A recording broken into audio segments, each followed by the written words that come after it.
The batteries are a few years old. I want to make sure they're not going to fail in the middle of the cruise and screw up my cruise. Hello and welcome to another one of our Ask the Expert sessions here at BoatHowTo. We're Nigel and Jan and we answer your questions. Today's question is the following. I'm trying to determine the condition or life of my batteries. I can apply a 60 amp load using the anchor winch motor. Is this adequate to test the batteries? No,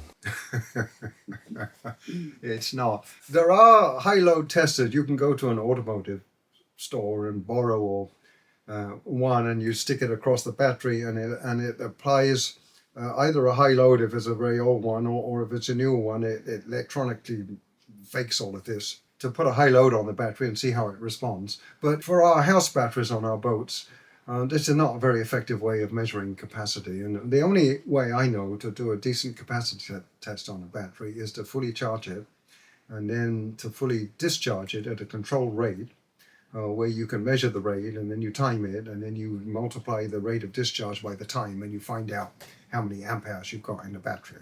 And you have to fully discharge it to do that, down to, on a 12-volt battery, 10.5 volts. And it's not good for the battery, so it's not something we do on a regular basis. And then you need to recharge the battery.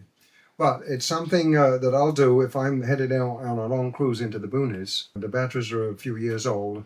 I want to make sure they're not going to fail in the middle of the cruise and screw up my cruise. In which case I'll do it. But it's not something you're going to do more than 2 or 3 times over the life of the batteries. And I will actually sometimes, when I buy new batteries, put them on a capacity test right out of the box, just to make sure that they're not damaged in any way. And I have bought batteries that did not test out properly, and I've taken them back to the store and made them give me another one. It doesn't happen very often, but I want to make sure those expensive batteries, you know, we're talking $500, $600, $700, are actually going to live up to their predicted life expectancy.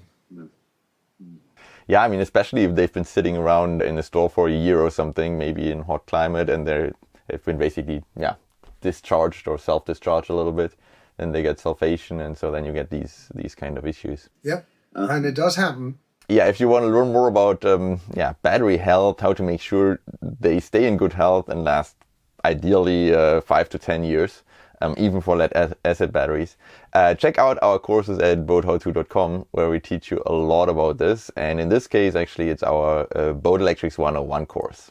Check it out, BoatHowTo.com, and see you soon.